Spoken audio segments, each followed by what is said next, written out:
All right, hello. It's the final day of the English Premier League season, and what a score lines, interesting ones. And I mean, I didn't think we could get anything better, extraordinary, or very nervy as it is. As a Liverpool supporter, I'm ending this season with mixed feelings.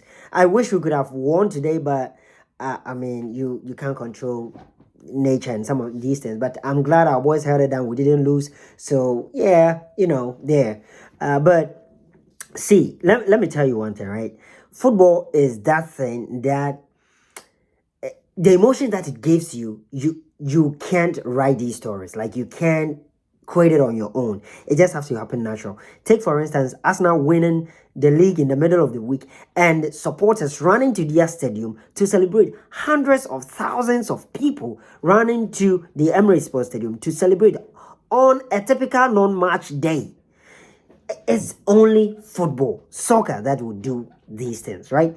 Also, look at Liverpool's final day, the farewell. Look at Spurs players and supporters, all emotional. The players on the ground crying as if they've won a trophy or something just because they avoided relegation. Look at the West Ham supporters sitting waiting on the final minutes, seconds of the Spurs game, thinking something extraordinarily will happen for Everton to score two for Spurs to lose. Because mind you, if Spurs even draw, West Ham is still going away. And waiting for two goals to come in 1 minute is only football. And it reminds me of Klopp's message that if it is football, then anything can happen. We don't do if only, right? I'm going to talk about three main things. The first one will be Pep Guardiola's loss.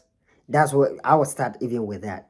Bottling the league and even losing on the final day and he leaving, right? And then Arsenal lifting the trophy and their supporters, their fan base, and how Ian Wright and Robbie are all, oh my goodness, they are all over Facebook. Like you can't turn on your YouTube without, I mean, they're all over YouTube. You can't turn on your YouTube without seeing Robbie over there trolling and cooking the Spurs and the Chelsea supporters. And then I'll talk about Mo Salah and Robbo leaving the supporters, still making it seem like they are behind Slot, even thinking, should we give Slot a chance or whatever? What's the fate of the other players and all? But I'm going to try and make it very brief. Let me start with Pep Guardiola. Listen, I've always said that the love that I have for Liverpool is equivalent to the hate I have for Pep Guardiola as a Man City coach. In fact, if you leave me alone, I don't hate Man City. They are not even our rivals. They are just the new guy on the block that is just trying to make a name for himself. Let them be. This is their time. But Pep Guardiola is what I call a typical I-read coach. I-read coach. Like the person who will pump his team up with money, even in the middle of the season, to come and overtake someone who has been fighting for this for 22 years. Like, how inhumane will you be, bro? Inhumane. Like, this is a season that we all thought City is out. Let's I mean, Arteta take it. It's been 4 seasons and trying. Let him take it. This guy takes money in the middle of all these FPP or whatever charges.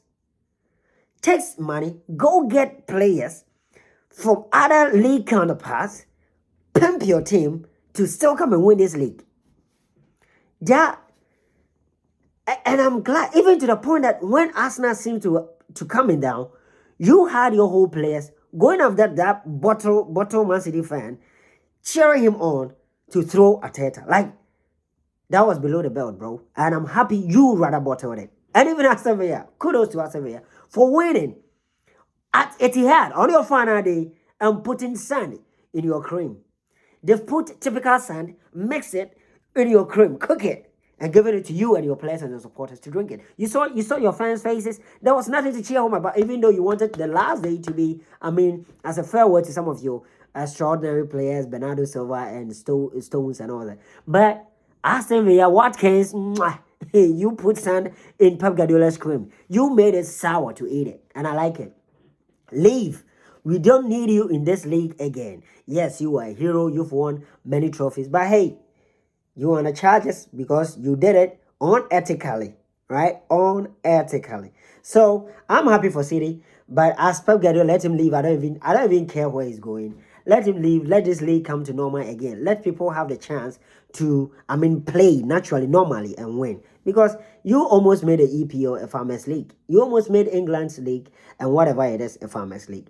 Leave. We don't need you no more. And I'm happy Aston Villa beat you and through Sun. And that bottle man. I'm glad you've seen your level. And now that Pep Guardiola is going, I don't know who Moresca. Come on, give him the whole world and even the whole full crude oil under the ground. He can do nothing with Manchester City. Your time is off. You're gone. You're now. So let us now go on to Arsenal winning the league and the emotions that it has for the fans. They've been waiting for this for 22 years. And in the middle of the week, Pep Guardiola bottled it and Arsenal won the league. Excellent. Nobody even thought Pep Guardiola had a chance against Bournemouth. And indeed, Bournemouth stood up to them. The emotions, watching the Arsenal players watch that game on.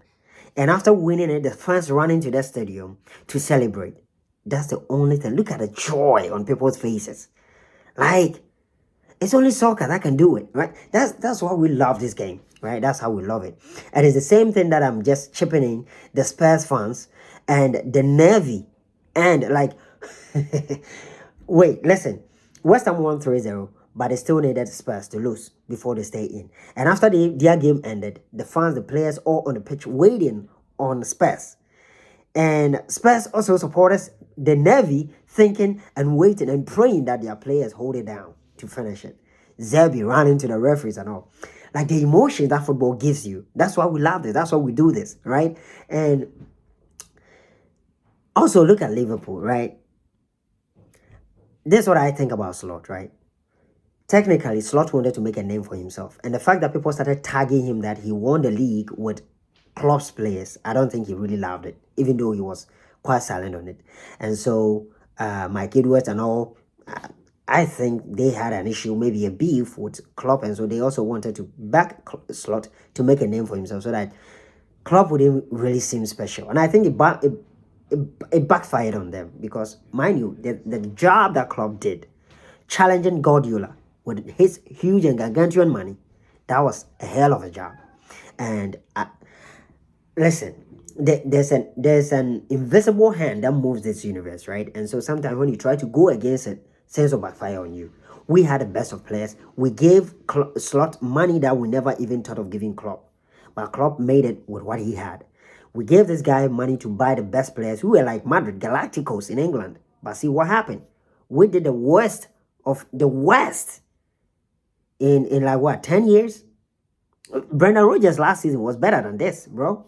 So I'm happy that the supporters stood behind the team at the end. The game ended and still seeing a full packed stadium. I felt emotional. Salah crying, Robbo almost crying in tears, the family and all singing. And this is something that I think a lot of people wouldn't realize. In the final seconds of the game, people singing Jota's name, right? I believe I'm one of these people that believe that Jota's passing has affected the whole team, the technical team, the cooks, the referees, not the referees, I mean the support, the technical bench, everybody. And so I'm not happy with what Slot has done, but I believe maybe let's give him this season to, at least that'll be the decider. He did a best season, worst season. Let's see the third one, right? To judge. So, yeah, I saw in the chat when they were live streaming, people saying Slot out, Gakpo out and all. Mind you, last season it was Gakpo and Diaz and all that pushed it forward. One thing that I hate about what Slot did was pushing some of our people who were emotionally attached to our team away, like Luis Diaz and Nunes, right? Even though Nunes' finishing wasn't good, but his attack, his running to goalkeepers, his chasing defenders down, the heart that he plays with when he scores, you see the joy playing for Liverpool in the eyes and all. I feel like some of these players should have been kept, right? Look at what Diaz is doing. Even though in the final stages of Diaz's career at Liverpool, like he was trying to push a move to Barcelona, and I think that's all pushed him out. But I think we could have give him a better deal to stay. Now, Robbo, I'm just going to delve my heart out to you and Salah for the yeoman's job you've done. I wish you all well where you're going. And I'm not happy that we couldn't keep you, but I think time comes that you have to move on at the right time. And even though it might not have been the right time for you guys, but I think it might be the right time for the team, so that we, just as Arsenal is bringing new crop of players, we can also do the same. So thank you for the work you've done. I wish we could make a statue in front of our stadium. I think that will come with a management and all, but you deserve something better than just a golden boot or whatever that we gave you, especially Mo Salah. So thank you, and I wish you all the best wherever you are. Now, the Liverpool supporters, I think let's rally behind Slot, even though we don't agree with what he's doing. But let's see. And mind you, injuries also played a major role this season. Most of our best players that we bought were all sidelined with injury. So let's see what next season have. Let's see the psychological impact if it goes down with Jota's passing, and what next season have. I think we have a chance challenging next season. You're going to see me here more often. If this is your first time watching me, please subscribe. I'm your number one, the Afro Cup, and I do analysis like this as a Liverpool supporter, or if you fancy loving football, not just Liverpool supporter, but if you love football, I talk it real, man. So see you, and I'll see you.